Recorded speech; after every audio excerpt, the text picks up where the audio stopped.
N'as-tu pas remarqué que ces derniers jours, tu peux travailler avec ChatGPT sans être bloqué par des messages te demandant de patienter jusqu'à 16 heures ou bien jusqu'à 14 heures? La vérité, c'est que depuis le 6 août, OpenAI offre le nouveau modèle Luna gratuitement et de façon illimitée. Mais attention, il reste quand même des limites que personne ne t'explique. Dans cette vidéo, tu vas comprendre ce que Luna change pour toi, quand activer le bouton Think, pourquoi OpenAI t'offre ce modèle gratuitement et enfin, quelle formule choisir pour ton activité sans payer inutilement.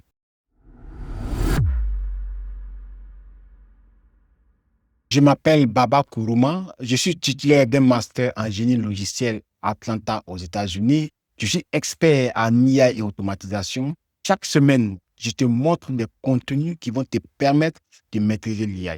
N'oublie pas de t'abonner, d'activer la cloche des notifications pour ne rien rater et aussi pour nous encourager. Tu es prêt? Let's go.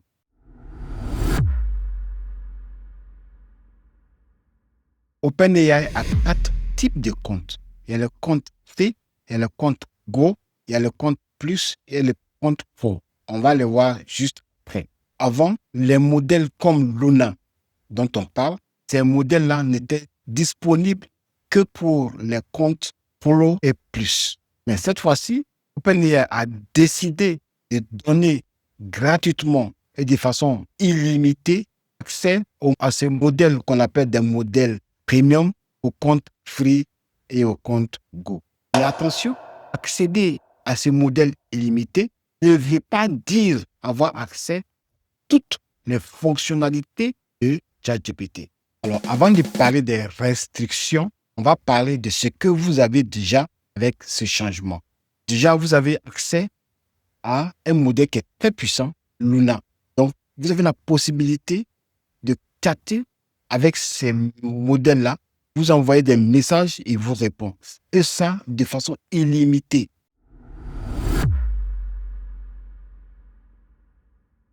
Alors, je t'explique un peu comment les IA comme Claude ou ChatGPT fonctionnent. Il y a 3 choses qu'il faut distinguer. Il y a d'abord les modèles auxquels vous avez accès. Dans votre cas, dans le cas par exemple de la gratuité, vous avez aujourd'hui accès à Luna. Avant, vous avez accès à des modèles très bas qui vous donnent des réponses qui ne sont pas très bonnes. Ensuite, la deuxième chose, c'est les fonctions, les outils. Ça peut être les images, les vidéos, etc. Donc, les outils. Et ensuite, la troisième chose, c'est les quotas. Donc, ces quotas-là sont liés à votre abonnement. Le quota, par exemple, pour le Free ou bien le Go sont moins, évidemment, que les quotas pour Plus ou bien pour les Pro.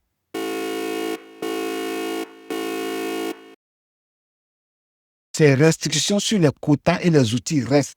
Vous avez accès aux outils. Vous pouvez toujours utiliser le ChatGPT pour créer des images, etc. Mais évidemment, avec 2 ou 3 images, vos quotas peuvent être atteints. C'est exactement la même chose que lorsque vous achetez des unités de crédit mobile. Lorsque vous naviguez sur Internet, bien évidemment, vous pouvez passer des jours et des jours sans que votre crédit ne s'épuise. Mais dès lors que vous commencez à regarder des vidéos, alors très rapidement, vos crédits vont s'épuiser. Et actuellement, c'est exactement la même chose dans ce cas-là. Vous avez un modèle qui est gratuit, mais vous avez des limites sur les quotas qui restent inchangés.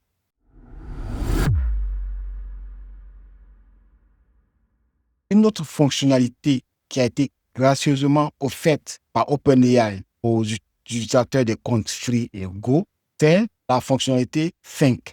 Le mode Think va permettre à ChatGPT de réfléchir beaucoup plus sur la question que vous avez demandée. Alors, cette fonctionnalité, elle est bien lorsque vous voulez, par exemple, comparer 3 offres ou 2 offres, ou bien vous voulez construire une stratégie de lancement marketing, par exemple, résoudre un problème étape par étape, ou bien peut-être regarder, analyser un fichier Excel et voir la cohérence des budgets, etc. Mais attention, l'utilisation du mode Think va effectivement diminuer votre quota. Donc, il faut faire très attention à ne pas l'utiliser n'importe comment.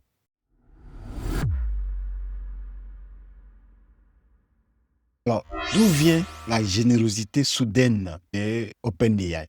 Très simple. Lorsqu'ils ont lancé le modèle, ils sont repartis dans le labo pour retravailler sur ce modèle-là, pour le rendre encore plus efficace, comme ils le font d'ailleurs avec tous les modèles. Et là, le modèle qui leur coûtait 1 million de tokens pour $1, in fine, leur coûte moins de 20 centimes pour 1 million de tokens. Donc, ça veut dire que moins de 1/5 le coût initial. Et donc, ils se sont sans doute dit, pour des raisons marketing, pourquoi ne pas l'offrir gracieusement, puisque ça ne nous coûte presque rien.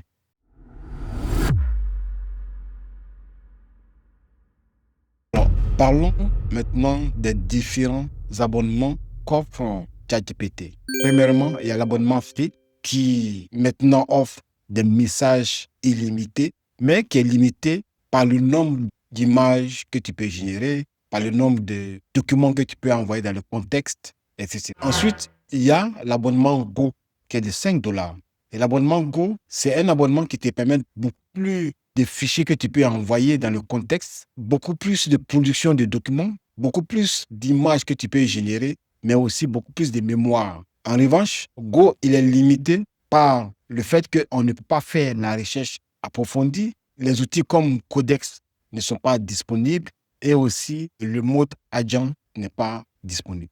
Il y a l'abonnement Pro qui est de $20 qui te permet beaucoup plus de mémoire, la possibilité d'utiliser Codex pour créer des applications, la possibilité de créer des images avec le mode Think, et ça c'est très important parce que lorsque vous créez des images avec le mode Think, la qualité est beaucoup plus intéressante. Ensuite, il y a l'abonnement Pro qui est de $118 et cet abonnement-là permet de façon presque illimitée de créer des images. Il faut dire que l'abonnement de $20 a des limites en termes de quotas, effectivement.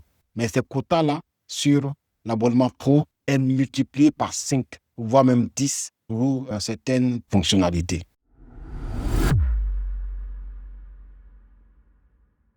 Alors, quel est le modèle qui est approprié? Ça dépend.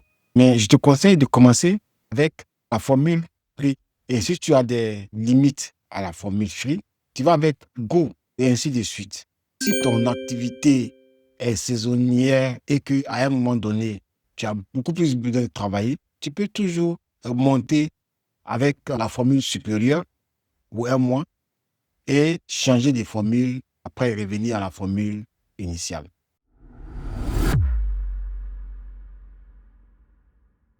Alors, donc, si vous avez à un moment donné arrêté d'utiliser ChatGPT, je vous conseille d'essayer encore textuellement, envoyer des messages. Mais sachez qu'il y a des limites tout de même. Lorsque vous utilisez beaucoup de fichiers, beaucoup de documents, vos quotas vont s'épuiser très rapidement. Aussi, le mode Think est important et intéressant, mais il ne faut pas en abuser parce que c'est un mode qui n'existait pas dans le mode free avant. Chers abonnés, merci d'avoir suivi cette vidéo. Si vous avez aimé, merci de vous abonner, liker la vidéo et partager.